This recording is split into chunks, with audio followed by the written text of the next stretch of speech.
Hey everyone, today I'll be sharing a makeup routine tailored for those with dry skin, focusing on hydration and a radiant finish. I like to exfoliate my face using a facial scrub once or twice a week, but here I am using a dynamic resurfacing facial pad from Elemis, and this also acts as a exfoliating pad to get rid of any of those dry skins. I then spray my face using a hydrating mist, and I like to dampen my skin, especially if I'm using a serum such as hyaluronic acid or any moisturizer. It really helps to plump up your skin. Now I like to use a thick moisturizer. You might want to use a lightweight moisturizer depending on your preference, but I feel that a thick moisturizer really helps to hydrate your skin and add that hydration back, especially since I just exfoliated using the facial pads. I've used the Weleda Skin Fruit, and this is my favorite moisturizer. It's extremely thick and also sits very well underneath makeup. I always go with the eye cream because I know that I will be using concealer and also powder, and of course if you're going to be using powder you need to add a lot of hydration. A lip treatment is also a good idea because you don't want any trapped looking lips after using a lipstick. A simple Blistex will do the job. I also like to use lip sleeping mask, and if I know I'm going somewhere fancy then I'll use a sheet mask the night before my event. Definitely use SPF, but if you're gonna do a lot of flash photography, use it sparingly. Now that the skin is prepped for the makeup, I'll use a hydrating primer. Now the one I'm using is Cooling, and this is a primer and a gripping primer by ELF.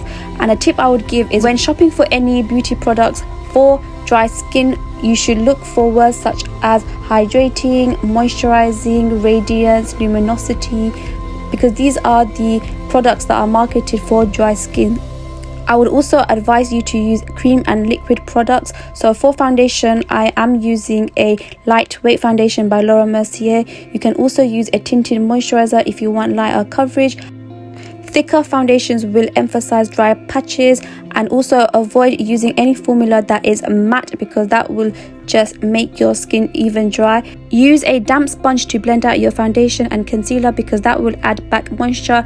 And a foundation or a concealer brush does actually cause micro exfoliation on the skin, which can emphasize the dry patches even more. Use a hydrating and creamy concealer. So I recommend the Nars Radiant Creamy Concealer, but there are plenty out there. You want something that is very light coverage and not too thick that was hard to blend, because that will cause your concealer to look very cakey and not blend properly, because you want a concealer that is easy to blend and glide onto your skin. Whether it be foundation or concealer, always use less product in the beginning and then build up the coverage if needed to avoid cakiness. I like to blend out my concealer immediately. Waiting for it to dry a little bit does add coverage, but I feel that it doesn't make your under eyes even dry. Whenever I feel that my face needs a little bit more hydration, I will go back in with the hydrating mist. For my eyebrows, I like to use pencils that are easy to glide on, and I avoid using powder because that does cause it to look very flaky. Sometimes I avoid using any product and I'll just go in with using a gel. Cream products are your best friend, so here I am using a cream bronzer, and this is very easy to blend. You can blend the cream with a sponge, but here I am using a brush, and when using a brush I would advise you to do the dab motion rather than swiping it off, because that would cause exfoliation as I already mentioned. When I have dry skin, I avoid powder products completely unless I know I prepped my skin very well. So here I am also using a liquid blush by Rare Beauty. This formula is dewy. They have a matte formula. Now for highlighter, I'm also using a liquid highlighter. This is the ELF Halo Glow Filter. To set my under eyes, I use a very finely milled powder, and this is the Hourglass setting powder, and it's super fine so it doesn't cause any cakiness. And I would avoid baking unless I want that extreme glam and I know that my makeup needs to last me the whole day. You can use any eyeshadows or any eye product as you like, but of course I would recommend cream eye products. So here are some eye cream products as well as mousse formula. They are extremely smooth and easy to glide on. I have a few options as I already shown. This is very smooth and buttery, and the texture is very blendable.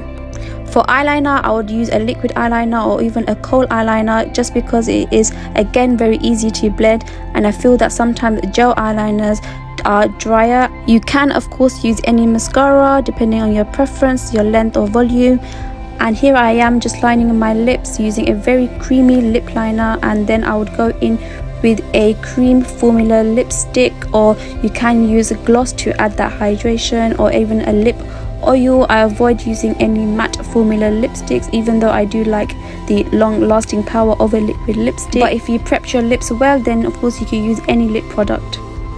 Lastly, I like to set my face using a setting spray instead of powders, because obviously it adds hydration, and this is a luminous setting spray by Morphe. And that's it guys. If you enjoyed this video, do subscribe and like.